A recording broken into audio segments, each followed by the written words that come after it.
desktop is dying and that the niche is still hanging on for dear life. This means, of course, that it doesn't deviate from the point. The point is that the desktop is dying, but that there are a few people out there, and there might be very few, that are really clinging on to it, that want to hold on to that desktop interface, and they're not going to be happy with that less is more kind of, what do they call it, urban or modern. I'm not sure exactly how they're referring to it. I know Windows and Windows 8 specifically, I think that's what they call it. It's either metro or urban or something like that. In any case, that's neither here nor there, but there will always be a niche for the desktop, and I agree 100%. Sonic Rose talked about the customization of the desktop as being a differentiating factor. Of course, we've all grown accustomed, I think ever since Windows 95, of not only being able to change our desktop images, but being able to change almost anything we want to about the operating system. How things squeak, beep, boop, right? How icons look, what they look like, how they function. Certain kinds of UI in terms of being able to fade in, fade out, whether things like Mac OS, whether they suction or disappear. The point is, the desktop has shown us that there is a tremendous amount of customization that can go into it. But before I concede that point, what I'd really like to do is point out that some of these less is more and more modern kinds of interfaces, like say Xbox Live, has a tremendous amount of customization potential that really doesn't get utilized because Microsoft locks it down the way that they do. So I think if we have a new kind of openness to these interfaces, that's when we can really get creative and see some really tremendous customization of how we utilize our PCs, our computers, our devices moving forward. And I think there's some really cool customization that could be done there that maybe we're not seeing a tremendous amount of today, but we could see in the future that I think would probably not lock us into the desktop in terms of customization. Lastly, we wanted to talk about the male white mage, talked about settings being almost impossible to find in some of the newer kinds of interfaces with the less is more kinds of stuff. I agree 100%.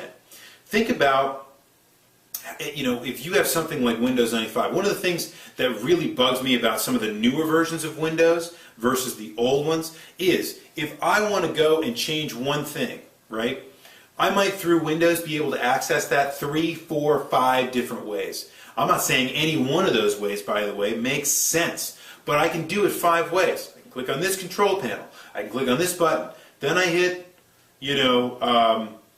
properties or advanced, and it brings up this other window that I could have gotten if I had just gone here and right. It doesn't make any sense, right? But I think the older systems utilize this a lot better. If you just go to system, you just go to control panel, and here it is on Mac. It's very simple to get down to your system utilities, for example. You just go and find it, you click it, you do it, and it's done. It brings up the window, you find it, and it's dynamic. It changes everything. Right? Mac is much, much better at this than Windows. Windows has gotten a lot better, especially in Windows 7. But when you go and make a change in some kind of control panel, it changes globally and dynamically, and nothing else is going to gimp your settings because it's somewhere buried in a file, somewhere that you're never ever going to find it.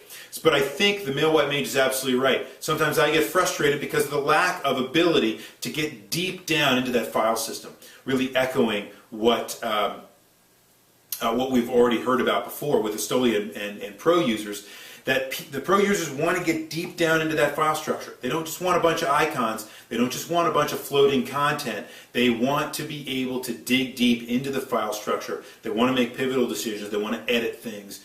And I think that, if we're being honest with ourselves, is being very limited by the new interfaces that are being developed out there. Alright, so those are all the user comments I wanted to talk about. Great commentaries, by the way. Brought up a lot of things I had never even thought about myself, which is why I really do this. We really start conversations with the community and get in with certain things that maybe I never would have brought to the table to begin with at all. Here are my feelings.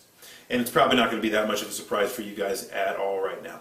I think the desktop is dying. I think it's dying really, really quickly, as a matter of fact. It's not to say I don't agree with everything that you guys have said in terms of it being a niche that people are going to hold on to for dear life. I know I am, both on my laptop and on my desktop. If I had some kind of tablet platform, I would probably want to hold on to it there as well, being able to drag and drop icons, changing those kinds of things. It does make a lot more sense to me to have a desktop interface in that regard. Even more so on the tablet than it probably does on the damn laptops. That's just my thought. But as we drive forward, as voice commands become more prevalent with things like Connect, and with certain platforms being able to recognize people's voices in leaps and bounds above where it was even 5 years ago, I think voice command and kinesthetic, hence Connect, kinds of control are going to be, a la Minority Report, really going to be a tremendous part of our future in terms of the desktop dying and other kinds of user interfaces really taking over. And I, for one, really look forward to that day. And as long as it's done right, I think we can actually do it in such a way that it allows for all the complaints that many of you have here, including pro users and including customization. I'm going to give you a case in point. So I use XBMC for my Xbox, but you can use it on your PC, you can use it on your Mac, you can really use it in almost any platform imaginable. I happen to use it on the Xbox. It is a tremendous, very, very robust, basically operating system. Now I know it doesn't have a kernel, I know it does a lot of other things that really sit on top of an otherwise basically Linux operating system, but XBMC, really for better or for worse, gets file system access control, allows you to get as granular as you like, but also allows for a tremendous amount of customization, and also really has responsivity in a lot of different ways. And the settings are very easy to adjust. There's not a whole lot going on in terms of things being changed in 3 or 4 different areas that do the same exact kind of function. It's very mapped together. And so I would invite any of you that haven't tried it yet, give XBMC a shot, see what it does, because I think you'll really enjoy what it brings to an interface in terms of really deviating from the desktop. There are never any icons that you go and click on the screen, but instead makes a real graphical, what we would think of as a graphical user interface, something that's very fluid, something that's very much together, and I would argue one of the things that has most influenced operating systems that now utilize this kind of less is more architecture rather than getting away from the desktop. So I think the desktop is dying.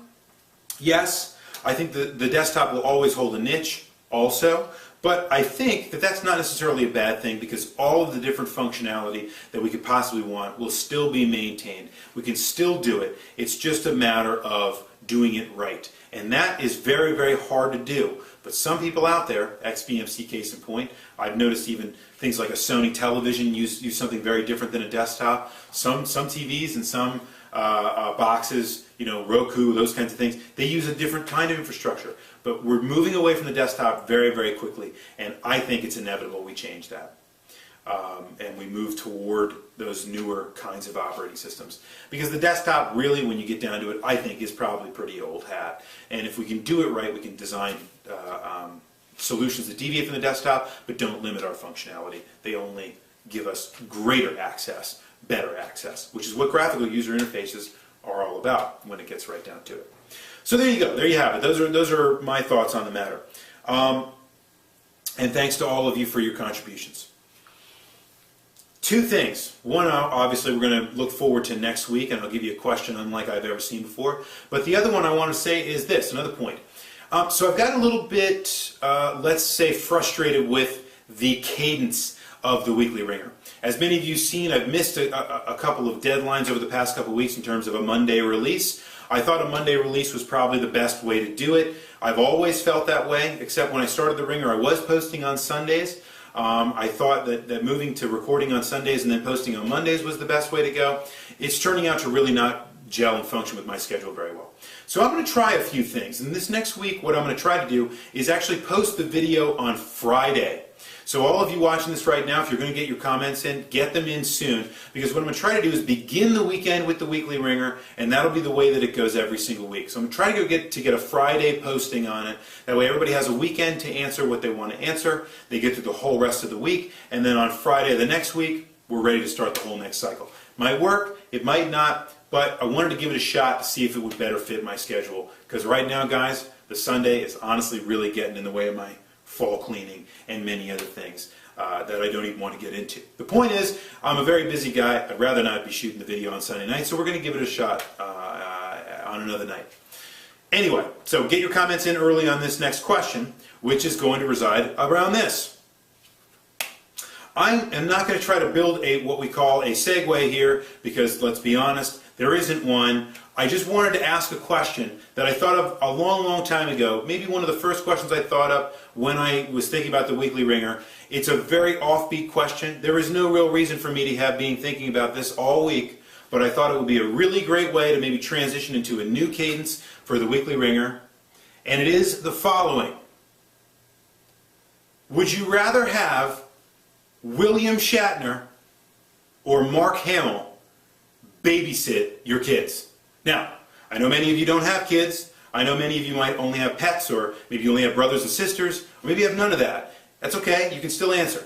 If you did have kids, or if you did have a pet, or if you did have brothers and sisters, which would you rather see come over to take care of them? Would it be Bill Shatner in all of his wonderful Star Trek, Zapp Brannigan-esque glory, or would it be Mark Hamill, with so many of his accomplishments, both in voice and obviously being Luke freaking Skywalker? Would you rather see either one of those guys? Which one of those guys would you choose to come over and babysit for you? That's the off the beaten path question for next week. Remember to get those comments in nice and early. Great conversation this week as always. Thank you so much for watching. Great contributions from the community. Keep it up moving forward into the future. The Wringer exists only because of you. Thanks so much for watching, everybody. I am the Commodore from the Clan of the Grey Wolf, and there is no reset button. I'm going to get back to cleaning it up. I really don't know what that is.